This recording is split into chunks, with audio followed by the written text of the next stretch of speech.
Hi friends, last video will be seen the capital requirement at the fixed capital and working capital.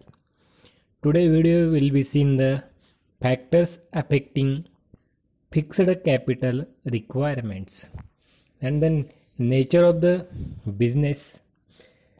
Manufacture industries and public industries have to invest huge amount of funds to acquire the fixed assets, and the trading business may not need to huge investment in the fixed asset. जो भी business nature of the business है, nature of the business में जो भी manufacturing industries and public utilities में जो भी business है वो बिजनेस में फिक्स्ड कैपिटल की जो भी नीड है वो फिक्स्ड कैपिटल क्या बिग कैपिटल हाई कैपिटल वहाँ पे लगता है whose amount of the investment in the fixed asset. जो भी मैन्युफैक्चरिंग इंडस्ट्रीज और पब्लिक यूटिलिटीज बिजनेस है उसमें फिक्स्ड एसेट के लिए जो भी फंड्स है वो हुज अमाउंट वहाँ पे लगती है. और ट्रेडिंग बिजनेस में फिक्स्ड कैपिटल लोग लगता है. मैन्युफैक्चरिंग इंडस्ट्रीज में और पब्लिक यूटिलिटीज बिजनेस में हाई फिक्स्ड कैपिटल लगता है और ट्रेडिंग बिजनेस में लो फिक्स्ड कैपिटल वहाँ पे लगता है. Second point, size of the business. जो भी फिक्स्ड कैपिटल है वह फिक्स्ड कैपिटल बिजनेस के साइज के ऊपर भी डिपेंड रहता है. जैसे कि लार्ज स्केल ऑपरेशन होगा तो लार्ज स्केल ऑपरेशन के लिए आपको मालूम है फिक्स्ड कैपिटल कैसा लगेगा, रिक्वायरमेंट्स हाई लगेंगी. जो भी बिजनेस स्मॉल होंगे, स्मॉल स्केल ऑपरेशन होगा उसमें तो फिक्स्ड कैपिटल कैसे लगेंगे वहाँ पे स्मॉल लगेंगी.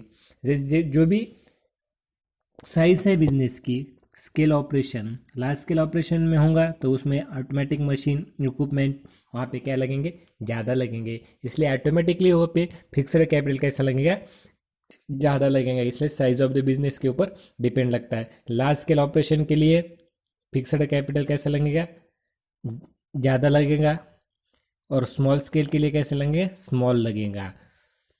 Next point, scope of business.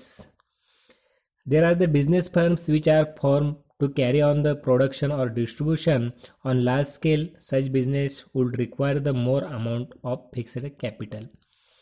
जो भी बिजनेस है, स्कोप ऑफ द बिजनेस, जिस कोई बिजनेस में स्कोप होगा, जिस बिजनेस को स्कोप होगा उसका प्रोडक्शन और डिस्ट्रीब्यूशन की जो भी चैनल है वो चैनल लार्ज स्केल में होगा तो ऑटोमेटिकली उनको फिक्स्ड कैपिटल कैसा लगेगा हुज अमाउंट वहाँ पे फिक्स्ड का कैपिटल वहाँ पे लगेगा, बिग फिक्स्ड कैपिटल वहाँ पे लगेगा.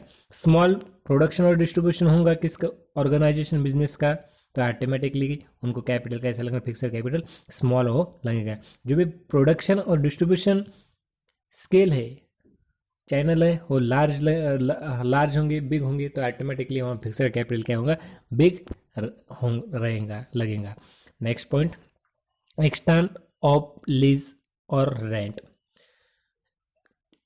If entrepreneur decide to acquire the asset on lease or rental basis, the less amount of the funds for the fixed asset will be needed for the business.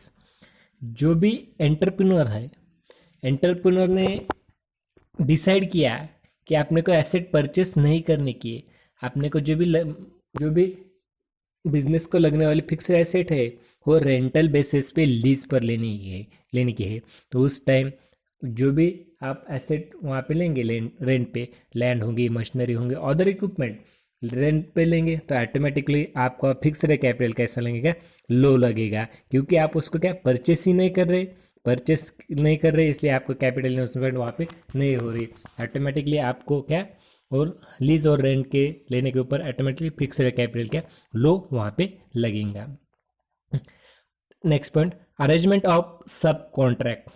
If the business wants to sub contract some process of the production to others, limited assets are required to carry out the production. It would minimize the fixed capital requirement of business. अब जो भी arrangement of sub contract. जब भी कोई businessman आपके यहाँ सब production खुद के यहाँ नहीं करता होगा, सब कॉन्ट्रैक्ट को क्या करता है, अपॉइंटमेंट करता है। जो भी प्रोडक्शन है वो प्रोडक्शन अदर के पास से वो प्रोडक्शन करता होगा, तो उसको ऑटोमेटिकली फिक्स्ड एसेट कैसी लगेंगी, वहाँ पे लिमिटेड लगेंगी, क्योंकि वो जो भी ऑपरेशन कर रहा होगा प्रोडक्शन वो क्या अदर के पास से करता होगा और खुद के पास वो प्रोडक्शन नहीं करता। इसलिए ऑटोमेटिकली उस बिजनेसमैन को फिक्स्ड एसेट कैसी लगेगी, रिक्वायरमेंट कैसी लगेगी, मिनिमाइज हो जाएंगे automatically. Next point, acquisition of old asset. If old equipments and plants are available at low prices, then would reduce the need for the investment in fixed asset.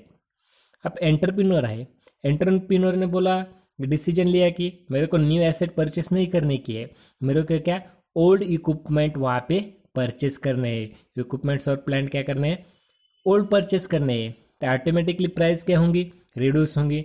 आपको पता ही new price कैसी high रहती है, और जो भी old assets है वो ओल्ड एसेट की प्राइस क्या मिनिमाइज और रिड्यूस वहाँ पे जाती है। इसलिए कोई भी एंटरप्रेन्योर ने डिसीजन लिया कि मैं अपने बिजनेस के लिए क्या ओल्ड एसेट यूज़ करूँगा, तो ऑटोमेटिकली उसको फिक्स्ड कैपिटल क्या होगा, उसका रिड्यूस हो जाएगा। Next point, acquisition of assets on concessional rate. अब जो भी गवर्नमेंट्स है, अब स्टेट गवर्नमेंट हो या सेंट्रल गवर्नमेंट हो, अपने एरिया में बिजनेस का डेवलपमेंट करने के लिए, डेवलपमेंट होने के लिए वहाँ पे क्या करता है, जो भी इंडस्ट्रीज़ है वो इंडस्ट्रीज़ को लगने वाले लैंड हो, रॉ मटेरियल हो, वो क्या करता है गवर्नमेंट प्रोवाइड करता है। कैसे, कॉन्सिक्वेशनल रेट पे वहाँ पे प्रोवाइड किया जाता है। जैसे प्लांट हो, इक्विपमेंट हो, जो भी है उसके ऊपर वो क्या गवर्नमेंट सब्सिडी प्रोवाइड किया करता है। तो वो सब्सिडी प्रोवाइड करने के बाद ऑटोमेटिकली फिक्स्ड कैपिटल वहाँ पे क्या कम लगेगा बिजनेस को। Next point, international condition. This factors is a very important particularly in large organization carry on the business on the international level। अब जो भी इंटरनेशनल कंडीशन है, अब इंटरनेशनल कंडीशन भी फिक्स्ड कैपिटल के रिक्वायरमेंट के ऊपर इफेक्ट गिरता है। कैसा देखा जाए तो एग्जांपल में देखा जाए तो अभी मैं आपने को पता है कि इंडिया और चाइना में क्या चालू है, एक्सपेक्टिंग द वार चालू है अभी। जैसे कि वार के सिचुएशंस इंडिया और चाइना में चालू है, इसलिए कोई भी इंटरनेशनल कंडीशन कोई भी हो, उस समय जो भी लार्ज ऑर्गेनाइजेशन है उसको रॉ मटेरियल अदर कंट्री से इंपोर्ट करना होगा, तो उस समय क्या करना पड़ता है, वार के टाइम पे क्या करना पड़ता है, वो ऑर्गेनाइजेशन को ज़्यादा से ज़्यादा इन्वेस्टमेंट वहाँ पे करनी पड़ती है, लार्ज इन्वेस्टमेंट, और ऑटोमेटिकली वहाँ पे फिक्स्ड एसेट क्या होती है, लार्ज वहाँ पे हो जाती है। Trade in economy, if the future is a bright so large amount of the fixed asset. जो भी कंपनीज है वह कंपनीज का फ्यूचर ब्राइट होगा, तो ऑटोमेटिकली उनको फिक्स्ड एसेट लार्ज अमाउंट वहाँ पे लगती है। वैसे देखा जाए तो जियो को जो भी है सिम कार्ड प्रोवाइड करना है, जो भी सर्विस प्रोवाइड करना रही है मोबाइल कंपनी में, उस जियो को ऑटोमेटिकली कोई भी करना होगा, समझो डीटीएच में उनका कोई होगा बिजनेस करने का प्लान, तो ऑटोमेटिकली उनको क्या लार्ज इन्वेस्टमेंट वहाँ पे करनी पड़ती है ट्रेंड इन इकोनॉमिक्स में। Next point, population trend. If the population increase, so some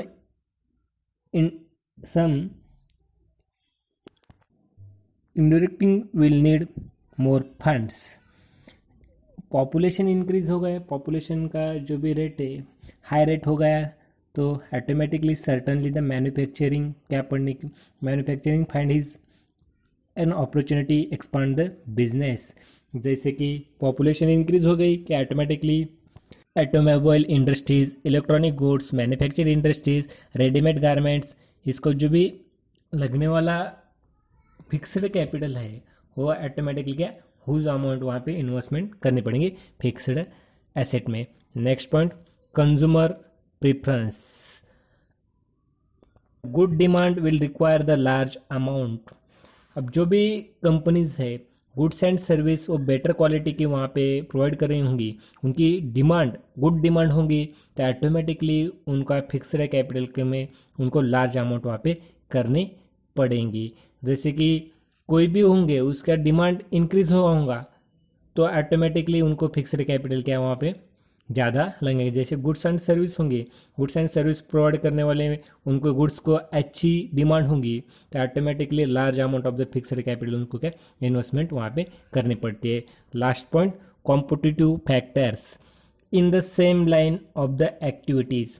अब जो भी कॉम्पिटिटिव फैक्टर्स है, अब जो भी कॉम्पिटिटिव फैक्टर्स में क्या है, सामने वाला जो भी बिजनेसमैन है कंप्यूटर्स उसको ऑटोमेटिकली उस कंपनीज को क्या जैसे उन्हें ऑटोमेटिक मशीन यूज़ किए होंगी तो ये इस कंपनी को भी क्या ऑटोमेटिक मशीन वहाँ पे यूज़ करनी पड़ती है।